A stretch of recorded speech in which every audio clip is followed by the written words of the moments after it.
The night I realized something had changed between us wasn't dramatic. There was no shouting, no tears, just silence. The kind that sits between two people like a wall, built slowly, brick by brick, over months of quiet disappointments. I was sitting on the edge of our bed, scrolling aimlessly through my phone, when Lily came out of the shower wrapped in a towel. Her hair dripped onto the carpet, her phone in her hand as she smiled faintly at something on the screen. "What's funny?" I asked, half teasing, half curious. She looked up briefly. "Oh, just a meme from Ethan." Ethan, her new coworker. The one she swore was just a friend. I nodded, forcing a small smile. "You've been talking to him a lot lately." Her expression shifted, a hint of irritation surfacing. "He's in my project group, Daniel. Don't make this weird." I wanted to believe her. God, I did. But it wasn't the first time her phone lit up with his name at odd hours. It wasn't the first time she turned her screen away when I walked by. So I asked carefully, "Would you feel okay if I texted some woman late at night laughing at her memes?" She didn't even hesitate. "If she was just a coworker." I'm not insecure like that. There was the jab. Dismissive. But what came next stung deeper. She stood there, eyes cold, and said flatly, "You're replaceable, Daniel. Never forget that." The room went silent. I stared at her, trying to find the woman I'd fallen in love with in her face. But all I saw was distance, a stranger wearing her smile, speaking in her voice. She didn't apologize. She just turned away, scrolling again, as if her words hadn't just sliced something open in me. For the next few weeks I kept quiet. Not out of weakness, but out of observation. I watched. I listened. She started dressing up more for work. Heels, perfume, new lipstick. I noticed the way she'd hum while checking her reflection before leaving. A tune I'd never heard before. The same tune she hummed once when Ethan called during dinner, and she slipped into the other room to answer. At night, she'd fall asleep facing away from me. No goodnight kiss, no warmth. Just the cold shoulder and the faint glow of her phone lighting up the darkness between us. I started doubting myself. Maybe I was being paranoid. Maybe she really was just tired, stressed, distracted. That's what I told myself. Until the Saturday she told me she had to go to a team meeting. At 8 p.m. "Where's the meeting?" I asked, keeping my tone casual as she zipped up her dress. "Downtown," she said. "Ethan's driving. It's just easier. We're presenting together Monday." "Okay." I smiled faintly. "Mind if I drive you there instead?" Her eyes flickered just for a second, but I saw it. Guilt. Fear. Something. "No," she said quickly. "That'd be weird. Just work, Daniel. Don't be so controlling." And then she left. I sat there, staring at the door long after it shut. My chest felt hollow. The air in the apartment was heavy, almost suffocating. I told myself to let it go, but something inside me snapped. I grabbed my keys. It didn't take long to find them. The downtown meeting was at a rooftop lounge, the kind of place with dim lights and expensive cocktails. I parked across the street, my heart pounding, hands trembling as I scanned the crowd through the glass windows.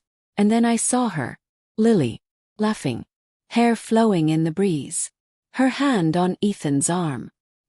He leaned in, whispered something in her ear, and she smiled. That smile. The one that used to be mine. I sat there frozen, my stomach twisting. I watched her touch his shoulder, the way she looked at him. Soft, open, alive. And for the first time, I realized she'd already left me long before tonight. The woman beside me for the past few months wasn't my fiancée anymore. She was someone else's. Could have walked in. I could have confronted her, shouted, made a scene. But instead I just drove home. She came in around midnight. Her lipstick smudged, perfume heavy in the air. "How was the meeting?" I asked softly, not looking up from the couch. "Fine," she said quickly, dropping her purse. "You're still up?" "Yeah," I said, studying her face. "Was it productive?" She blinked, thrown off by my calmness. "What?" "The meeting," I said evenly. "Did you get what you needed?" Her throat tightened. She nodded too fast. Yeah, totally. Then she disappeared into the bedroom. I didn't follow. I just sat there, listening to the faint sounds of her undressing, the water running in the sink, the lies washing off her lips. That night I slept on the couch. The next few days I became quiet. I didn't argue, didn't question, but I started preparing. I copied her messages from our shared laptop, the ones she didn't know synced automatically through her work account. I read every late-night chat between her and Ethan. Every "you make me feel alive." Every "I wish he understood me the way you do." My hands shook as I scrolled, but my mind went strangely calm. The pain turned into something sharper, colder. She said I was replaceable. So I decided to prove her right. A week later, I invited her out for dinner. Somewhere fancy. The kind of place where couples celebrate anniversaries or proposals.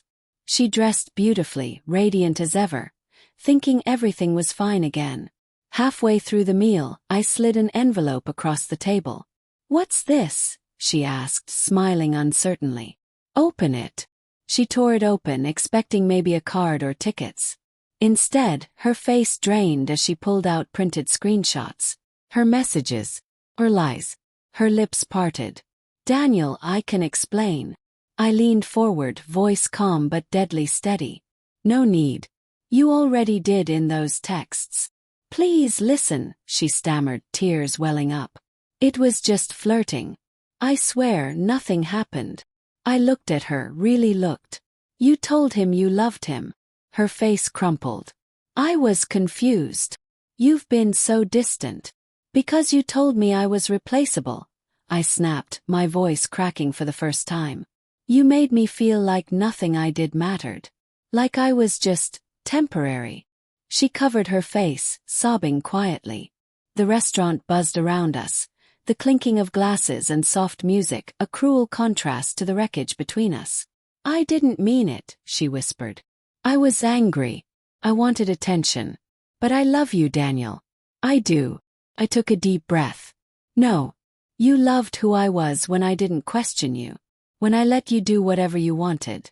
But the second I asked for respect, you reminded me how easily I could be replaced."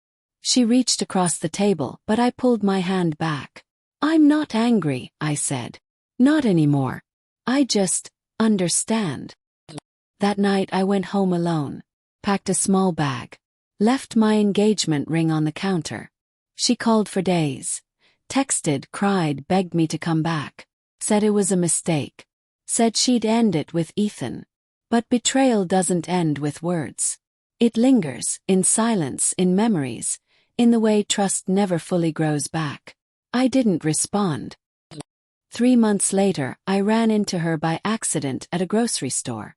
She looked smaller somehow, tired, hollow. She tried to smile. "Daniel," she said softly. "You look good." He nodded. "Thanks." She hesitated, then whispered. "I was wrong, you know. About what I said. You weren't replaceable." I studied her, searching for some trace of the woman I'd once loved. "Maybe not," I said. "But you made me believe I was. And once that happens, it's over." Her eyes filled with tears, but I turned away before she could say more. Sometimes at night, I still think about her laugh, her scent, the way she'd fall asleep on my chest in those early months when everything felt unshakable. Love like that doesn't vanish. It fades like an old photograph left too long in the sun.